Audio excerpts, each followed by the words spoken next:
Salamlar, hər vaxtınız xeyir olsun. Necəsiz? Bugün mən sizinlə ruh eşi 2-ci hissədə görüşürəm. Birinci hissəyə baxmamısınızsa mütləq keçid edib baxın. Daha sonra bura gəlin. Bu arada bugün mənim xüsusilə ad günümdür və ad günümə özəl sizin üçün xüsusi bir video çəkirəm. Qeyd edeyim ki, mən ötən videoda ruh eşindən ümumi danışmışdım. Bu ikinci hissədir, yəni təkrarçılıq eləməyəcəm.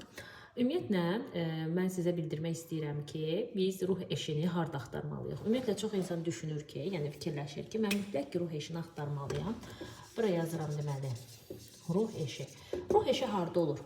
Ümumiyyətlə, sualına cavab verin, harda olur? Mən bu suala birinci cavab olaraq sizə deyirəm ki, birinci olaraq o hər yerdədir. Hər yerdə və zaman məkan anlayışı yoxdur. Hər yerdə olur, zaman anlayışı yoxdur, məkan anlayışı yoxdur. Yaxşı, bəs hər yerdədirsə, niyə görə mən hələ də o insandan qarşılaşmıram? Niyə görə də hələ də mən o insan qarşıma çıxmır? Gəlin bunu təhlil edək, daha doğrusu analiz etməyə çalışaq. Birinci növbədə, istəyirsən qadın ol, istəyirsən kişi ol, belə izah edeyim ki, hər qadının, təsəvvür edək ki, bu qadındır, hər qadının ətrafı var, düzdürmü? Buna ətraf deyəcəyik. Hər kişinin də nəyi var? Ətrafı var. Düzdürmü? Düzdür. Əgər insan öz həyatını olduğu kimi qəbul edə bilmirsə, yəni öz ətrafını olduğu kimi qəbul edə bilmirsə, daxilən konfliktdədir. Yəni özü ilə bir çatışmadadır. Yəni buna loru dildə dedim, indi elmi dildə deyim. Hansısa tamamlanmamış bir geçtaltınız var. Siz o geçtaltı tamamlamağa çalışırsınız. Və hələ də o geçtaltınız tamamlanmadığına görə siz konkret olaraq məsuliyyət götürüb konkret bir partnyoru seçə bilmirsiniz. Bəs bu necə olur? Deməli, bunu yadda saxlayaq ki, birinci növbədə deməli, ruh eşiyi hər yerdədir. Bunu yadda saxlayandan sonra birinci nüansı yazaq ki, bunu birinci qaydamız qoy olsun ki, ruh eşi hər yerdədir. Birinci qayda hər yerdədir yazacağım. Hər yerdə. Bunu qeyd edərik. İndi qayıdıram bayaqki yerə. Bu oldu kişi, bu oldu qadın. Bunları təsəvvür edək bir halqa içərisində. Və bu insanların ətraf aləmi var. Və bu insanların ətraf aləmində qadının çoxlu kişilər olur, kişinin çoxlu qadınlar olur. Bu sosial mediada ola bilər, düzdürmü? Bu ola bilər qohum əqraba, qonşu, iş yoldaşları, tələbə yoldaşları, siyahını en qədər artıra bilərik. Əgər bir qadın və yaxud da bir kişi, yəni bunu bir şəxsiyyət olaraq danışıram, əgər bir qadın və ya bir kişi hələ də öz içərisində daxili konfliktdədirsə, yəni öz travmalarını, öz geçtaltını, yəni yarımçıq qalan natamam duyğularını, natamam düşüncələrini tamamlanmayıbsa, o ətrafında olub bitənləri istəsə də görə bilməyəcək. Və ona görə də məsuliyyət alıb partnyorunu seçə bilməyəcək. Əslində, bilirsiniz necədir? Ruh eşi sənin axtarmalı olduğun bir şey deyil. Sən istənilən partnyora doğru gedib, məsuliyyət götürüb, təkliflə suna bilərsən də. Məsələn, mən səni gördüm, xoşum gəldi və mən səndən, məsəl üçün, date etmək istəyirəm, və yaxud da flört etmək istəyirəm, və yaxud da ciddi münasibət başlayır. Bunu demək bu qədər asandır ki, hamımız bunu edə bilirik. Amma gəlin etiraf edək, bunu hamımız hər insan edə bilirikmi? Yox. Deməli, ruh eşi hər yerdə olsa da, hər insan deyil. Düzdürmü? Həyatımızda nə qədər çoxluqlar olsa da, o hər kəs deyil. Hər kəs deyil. Düzdürmü? Gəlin bu punktda biz xüsusilə diqqət yetirək. Deməli, ruh eşimiz bizim hər yerdə olsa da, əslində bu hər kəs deyil. Bəs o zaman sual ortaya çıxır. Hər kəs deyilsə və hər yerdədirsə, bəs nə? Mən axı sizə yadınızdadır dedim ki, burada. Şimdi bunu yenə bir də silirəm, təkrarçılıq olmasın deyə. Sənin əgər, deməli, geçtaltın, təsəvvür edin ki, bu sizin beyninizdir. Burada sizin yaşadığınız həyat var, burada da sizin geçtalt var. Düzdürmü? Geçtalt nədir? Tamamlanmamış etaplar. Həyatınızın tamamlanmamış sferaları var. Sizin burada tamamlanmamış, deyək ki, duyğularınız var. Düzdürmü? Duyğularınız var. Düzdürmü? Sonra burada sizin var tamamlanmamış, məsəl üçün, düşüncələriniz var. Deməli, tamamlanmamış duyğu düşüncələriniz sizin geçtaltınızı, yəni düşüncə səviyyənizi yarımçıq edir. Və nəticədə sizin qabağınıza ciddi bir insan çıxanda, xoşagəlmli bir insan çıxanda, siz onu görüb addım atmaq istəyəndə, siz sanki dur mexanizmdən olur. Əslində siz özünüz də bilmədən, bu hissə yəni şuuraltıdır da, yəni duyğu düşüncə. Bu hissə sizi bir tık geri atır və sən sadəcə başlayırsan ki, Mən kimdənsə münasibət qura bilmirəm, məndə münasibət uğursuz alınır, niyə görə məndə belə olur, elə olur və s. Çünki sənin tamamlanmamış duyğu düşüncələrin var. Məsələn, ola bilər ki, atanla bağlı, ananla bağlı, ola bilər ki, eks-partnyorunla bağlı, ola bilər həyatda iş çətinliyi. Yəni, nəsə sənin həyatında burada qarışıqdır, yolunda getmir. Bir hissədə hər şey qəşəng yolunda gedir, beyninin bir hissəsi. İstəyirsən məsuliyyət götürəsən, istəyirsən ev alasan, istəyirsən münasibət qurasan, istəyirsən xarici köçür. Hətta planların belə var. Amma beyninin bu hissəsi ki, konfliktiv bir durumdadır, bura aid edə bilərik valideynlərlə münasibətinizə, bura aid edə bilərik iş münasibəti, eks-partnyorla münasibəti və yaxud da öz partnyorunuzla olan münasibətinizi elə tam bitirə bilmirsiniz deyə beynimizin elə bil ki, tam olaraq, punktual olaraq yer açılmır. Yəni, bu necə olur? Gəlin, indi bir beyin üzərindən gedək. Bu arada kim sıxılırsa, yəni səsimi 1.5-ə qoyub, 2.5-ə də qoyub baxa bilər. Kim də istəyir, sakit fonda baxa bilər. Yəni, xarakter olaraq fərqlidir. Aha, bu bizim beynimizdir, güman eləyək. Bu hissə bizə icazə verir. Beynimizin bu hissəsi icazə verir və biz reallığı, mən fərq edirəm ki, siz fərqində olan insanlarsınız ki, bu videoya baxırsınız. Çünki bura qədər baxmısınızsa, o tip insanlarsınız. Sizin beynimizin bu hissəsi sizə icazə verir. İstədiyiniz həyatı qurmağa, partnyor tapmağa, məsuliyyət almağa, istədiyinizi geyinməyə, xarici ölkəyə getməyə, özünüz kimi olmağa sizə icazə verir. Amma sizin beyninizdə burada konflikt var.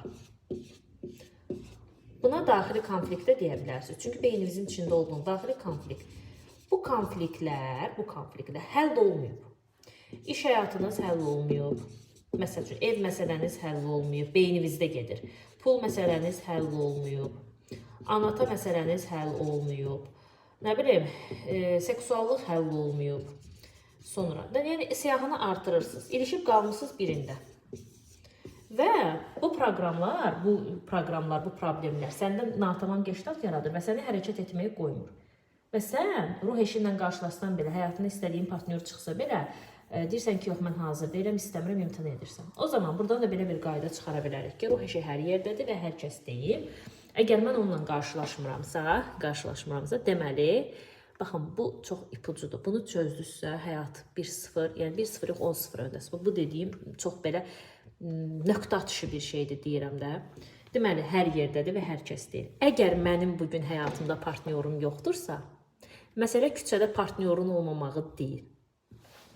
Bəs nədir? Diqqət. Hələ də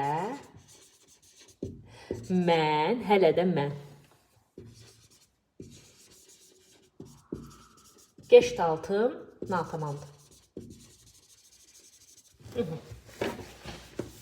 Fikirləşin istəyirəm biraz.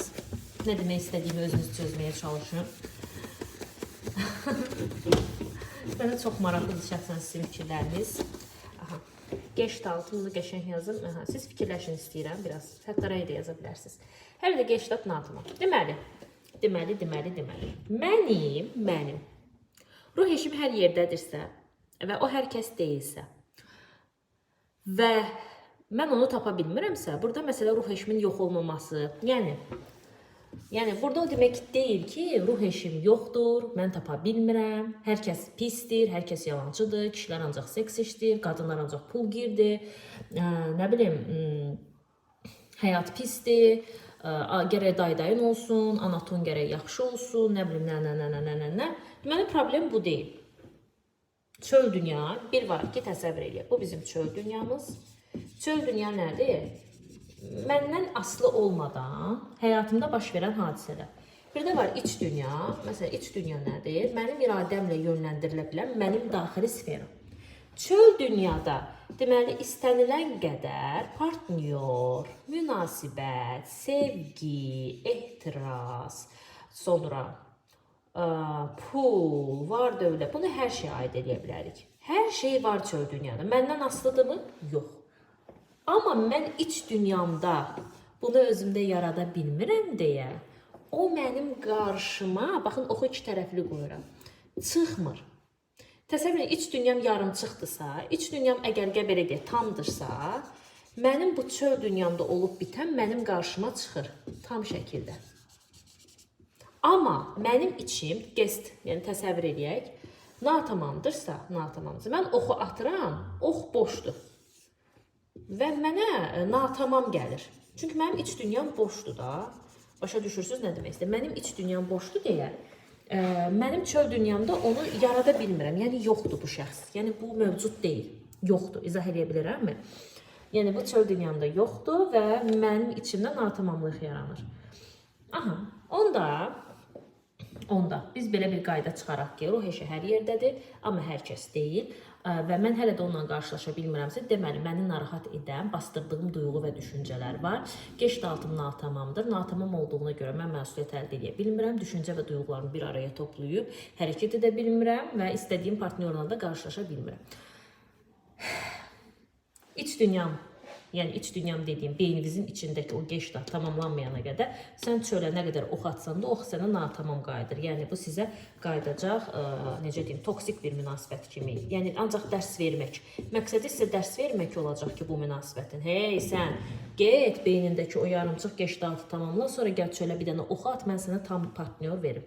Və sən bu partnyoru tapana qədər çox inkişaf edəcəksən. Yəni hədsiz dərəcədə çox inkişaf etməlisən öz üzərindəki, daha doğrusu o geçdatlarını bağlamalısan ki, sən tam istədiyin partnyor olsun. Elə insan var ki, partnyor xətrinə evlənir, evlənmək xətrinə evlənir, uşaq doğmaq xətrinə evlənir, anata deyir deyə evlənir. O insanlar, bilirsiniz necə? Bir var münasibətin içərisində şəfalanma yaşayır, qurur, ailə, xoşbəxt olmur, inkişaf edir, münasibət şəfalanır. Amma hər kəs də deyə bilməz axı münasibət şəfalana bilər. Amma bir tip insanlar da var ki, bir tip insanlar da var. Yəni evlənir, uğursuz olur, ayrılır, öz üzərində inkişaf edir, ikinci münasibət uğurlu olur. Okey. Yəqin ki, bu sizə aydın oldu.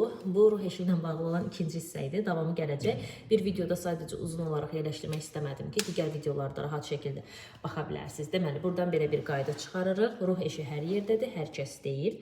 Və sən hələ də onunla qarşılaşmamısansa, sənin içində həll edə bilmədiyin duyğuların, düşüncələrin, natamam geçdatların var ki, hələ də tamamlanmayıb və tamamlanmadığına görə də sən onu çöl dünyanda yarada bilmirsən. Amma halbuki o çöl dünyanda var, mövcuddur, amma sənlə denkləşmir. Aha, bundan sonraki videonu izləyin. Çox maraqlı bir giriş eləyəcəm. Bu hissəni başa düşdünüzsə, ruh eşi 3-də görüşərik. Düşünürəm ki, bu videolara baxandan sonra, özündə müəyyən bir qeydiyyat götürəndən sonra sənin üçün çox faydalı olacaq. Eyni zamanda səni dəvət edirəm mənim ödənişli təlimlərimdə iştirak etməyinə. Aşağıda əlaqə vasitələri qoymuşam. Instagram, Telegram və yaxud da WhatsApp nömrəmə yazaraq ətraflı məlumat əldə edə bilərsiniz. Qeyd edim ki, artıq 4 təlim paketi adı altında Mənəvi Həyatlar kanalı var. Mənəvi Həyatlar kanalına üzv olaraq öz üzərində dərindən iş apara bilərsən. Eyni zamanda ödənişsiz şəkildə YouTube kanalımı da izləyə bilərsən. Ümidvaram ki, bu video sənin üçün çox faydalı oldu. Görüşərik, hələlik.